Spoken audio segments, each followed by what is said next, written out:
So this is the starting screen of AgriSIm. We can here configure our simulation as we want. So we have three options, which is new simulation, load an existing simulation, or close the program.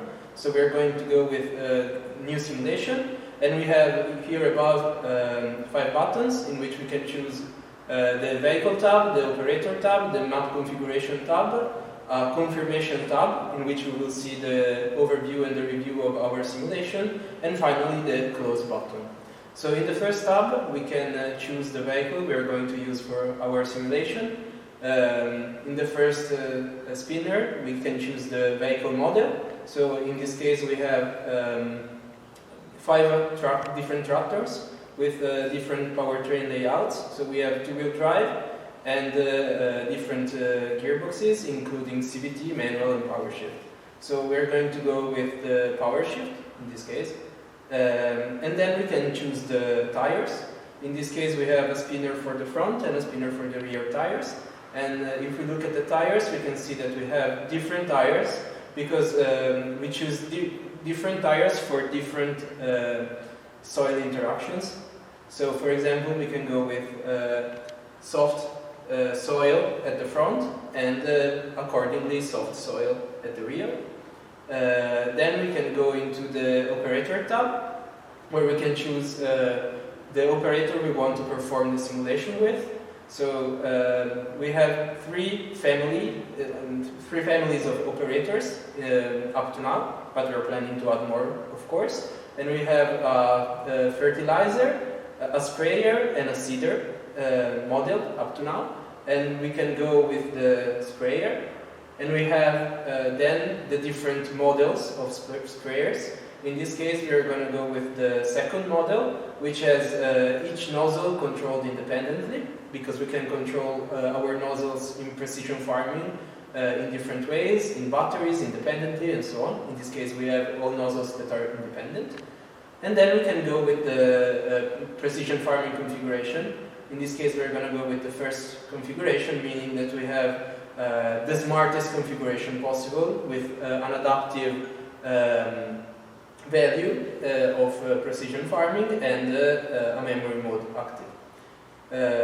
Then we can proceed on to the scenario selection. So we have a road scenario, which basically consists into a sort of traditional simulator in which the tractor can be driven around in an urban scenario or in a normal road scenario. And then we have the field scenario, which involves further configuration for the simulation of the GPS error. So we have 3 levels: ideal, mostly inaccurate, and a sort of middle way between the maximum inaccuracy and the ideal. So in this case, we are going to go, for example, with the basically accurate GPS. So not ideal, but with some error, but not so big, approximately 2-3 centimeters of circular error probability. Then we can choose between 2 precision farming modes, which involve the prescription map. So basically, we can load a georeferenced map in which we can have position by position in our field what we have to do with our current operator. For example, for the fertilizer or for the sprayer that we have in this case, the prescription map involves the quantity of fertilizer that has to be sprayed per hectare. And we have also another mode which involves no prescription map, which is the on-the-go mode, which then is reacting to what the tractor is seeing in real time on the field. So basically we have a sensor that is detecting colors, and then we have the logics are acting depending on what the camera is seeing. For this simulation, we are going to go with the precision farming with prescription map. And then we have 3 different drive modes. So basically, all the tractors can be driven in manual mode. So we control everything and we have no help in that mode. But we can choose to have 2 kinds of assistances. So we can have the first driving mode, which we call the assisted, which involves loading a trajectory and having some visual helps to follow it. So basically turn right, turn left to follow the trajectory all along the field. And then we have the automatic driving, which involves, again, loading a trajectory and following it, but in this case we are not following it as a driver, but the tractor itself is following the trajectory by basically a control loop that is controlling the steering system and the longitudinal dynamics to follow the trajectory at the desired speed. For this example, we are going to go with automatic driving. We can set then the reduction. We are going to go with the medium reduction for our power shift, and a speed of 10 km/h, let's say, a cruising speed. Then we have the type of the soil, which involves basically how the soil has been cultivated up to now. In this case, we have the type 0 we are going to go with, that basically is the field that hasn't basically been cultivated yet, so we don't have anything on it. We can go back, choose a scenario. In this case, we have basically a field we have digitalized and we are going to drive on. And then we can choose a trajectory. We are going to go with the first trajectory. And finally, we can choose our conditions. So the simulation way of working is that it's sort of fail-safe. So I'm gonna forget on purpose the conditions, and if I go in the recap screen, I cannot start, as the conditions are missing, and this would result in an error. So I can go back, select the condition, and then I can press the start button and go online with the simulation. So now the simulator is loading, is opening all the programs that are required for our simulation to work, and it's also configuring the virtual world as we speak. In the background, EPG TrackMaker is running, and what we are doing is basically configuring the TrackMaker simulation as we want it, so with the vehicle we want, with the implement we want, and then we can drive on this world. And as we have two layers of simulation, so basically we have the vehicle dynamics simulation carried out by TrackMaker, we have the basically TrackMaker world caring about the vehicle dynamics and the forces, but also about the positioning, which is the same as in our precision farming world. So basically we have the coexistence of the tractor in two virtual worlds, and the tractor is sharing the position in these two environments. So with the georeferenciation of the tractor, we know where it is, and we can carry out the basically precision farming tasks as the tractor is moving along the map. Okay, speaking about the georeferenced world that lives among the vehicle dynamics layer of simulation and the precision farming layer of simulation, here we have the basically joining parts. So on the small display we have the precision farming interface, in which we can see the field with its boundaries and the tractor, which is placed on the top corner of the field. We can also see the blue line, which is the boundary, which are the boundaries of the field, which is basically with the same georeferenciation as the white lines, the white roads that we see on the EPG movie world. So the tractor basically is moving with the same position in both environments, and so the two environments are compatible, joined, and they exchange data one another. So we use some data we get from precision farming and so on to actually change some quantities, some forces, some masses in TrackMaker, and also we use the TrackMaker positioning to solve the precision farming. So we have these co-simulation layers that are working in a joint way. We can also see that in our interface we have some lines, some maroon lines, which are the trajectories that we are going to follow in automatic driving. So we have one trajectory which is generated via any tool, which provides us with latitude and longitude, And then we have that these trajectories are mirrored automatically on each side of the field infinitely, depending on the operator width. In this case, we have a sprayer which is 15 meters wide, so we have that the lines are 15 meter one from the other, and so that we can optimize our working of the field. We can do the minimum number of passes and be as efficient as we can. Apart from that, we also have other parameters which are shown in this tab involving the implement, which shows us a live preview of the nozzle's value that is being injected. In this case, we have that the nozzles are not working as we are with the vehicle in standstill, and everything is shut down. So we have that we have 0 kilograms per hectare sprayed, and that we have 25 nozzles. Again, the machine is 15 meters wide. We have a fertilizer that is being sprayed, and the starting mass is 1,250 kilograms. Also, we can switch our map mode. So here we have a satellite preview of our field, and we also have the prescription mode of our field, which basically resumes what we have to do with our sprayer machine.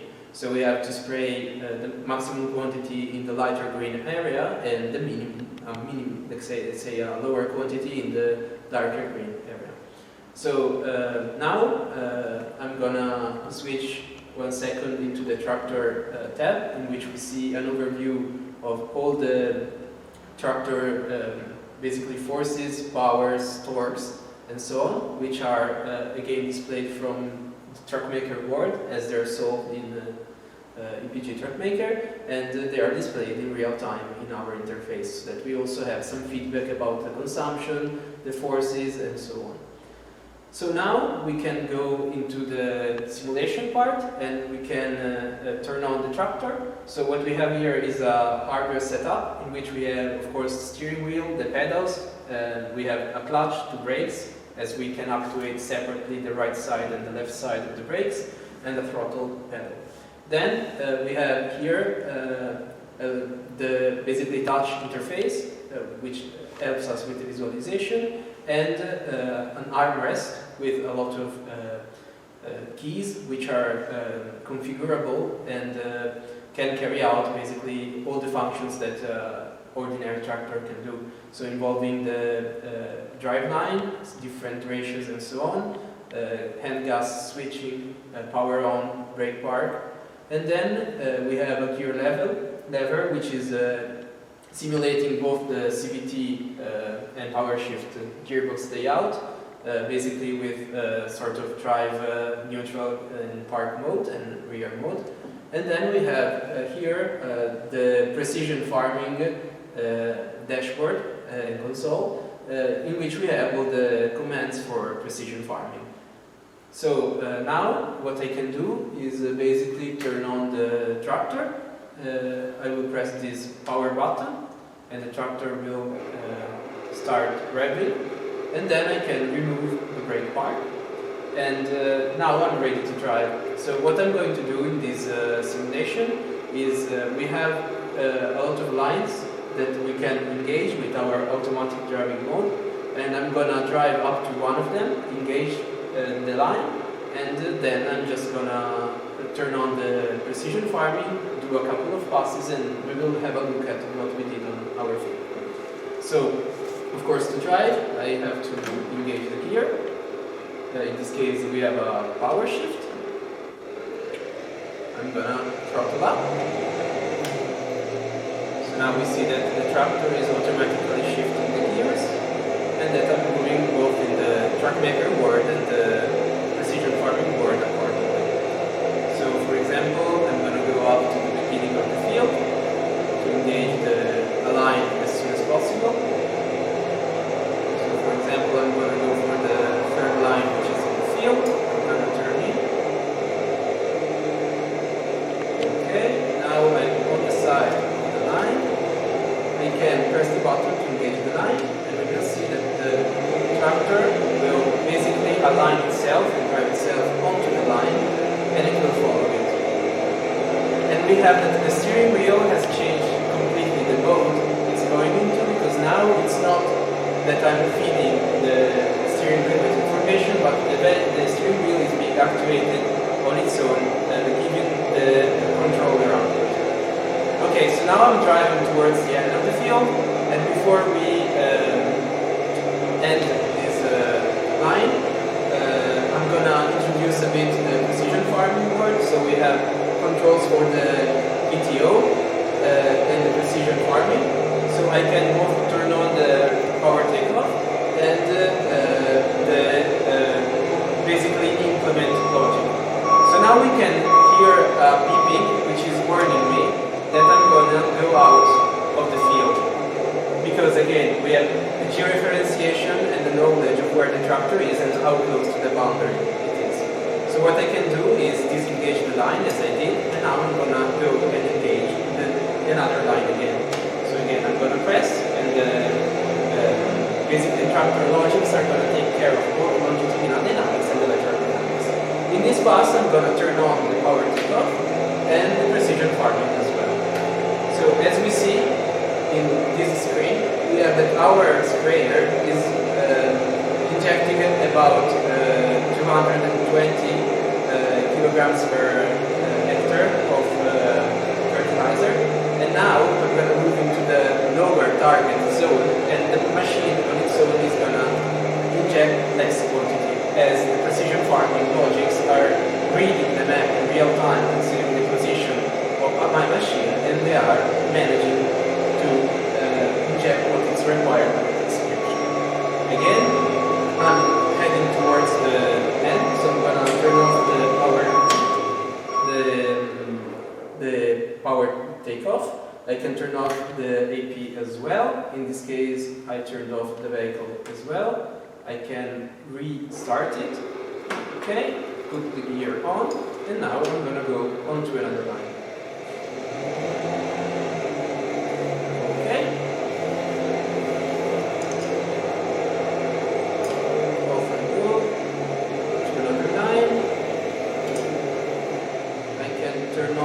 Again, the trajectory engager. So again, we have our sprayer working and the tractor following along the line. Of course, with the lines, I can engage any line I want in the direction I want. Of course, the direction is going to be chosen accordingly to the direction of the tractor with respect to the line. And I can disengage a line anytime. So if in the middle of a line I want to disengage, I can. And really there is maximum freedom. I can see on the nozzle tab that the top right nozzle is not injecting anything. That's because there is a slight overlap with the previous pass, and so the smart mode in the precision farming is preventing me to inject the quantity again, because on that part of the map the target has already been reached. So also the system has the awareness of what has been done and has got the same smart mode that the modern tractors have. So now I can go for a last pass. I can turn on again the power takeoff, and I can go with basically another round. So this way all the field can be worked, and in the end the results can be extracted, both involving vehicle dynamics and also precision farming. So now I'm going to go to the end of the field. I'm going to disengage my controller, and I'm basically going to stop the simulation as well to basically see what we have when we finish.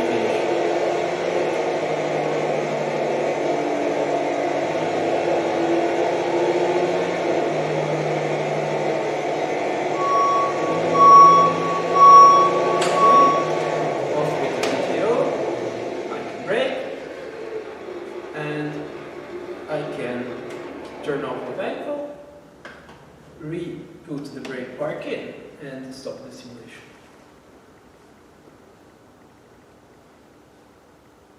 Okay, so now we have a big write saying we are offline, so the simulation has been stopped, and we can review in a sort of anticipated post-processing what we have achieved in this run. So again, we have our satellite image with the buses within, the prescription, so the target we had to fulfill, and then we have two more views, which are what we actually achieved in this run. And as you can see, if we look at the prescription, we have the basically middle way green in the middle here, surrounded by a lighter green and with a darker green in the low side. And we can see that we managed, by precision farming logics and prescription map interpolation, position knowledge, georeferencing, well, with all those things, we managed to replicate what the target was in our map. And we can also have an overview of the absolute error we actually achieved, which is tending to 0 everywhere, meaning that we managed to successfully carry out the operation we had to. So this means that the speed was okay, that the machine was controlled okay, that the GPS accuracy was okay, and basically all the setup was fine. So after this, we can quit the simulation, and all the programs that the software opened on its own are going to get closed, and we get to a similar screen to the startup one, where we can restart the simulation, close the program, or go back to the very starting screen, in which we can start for another simulation.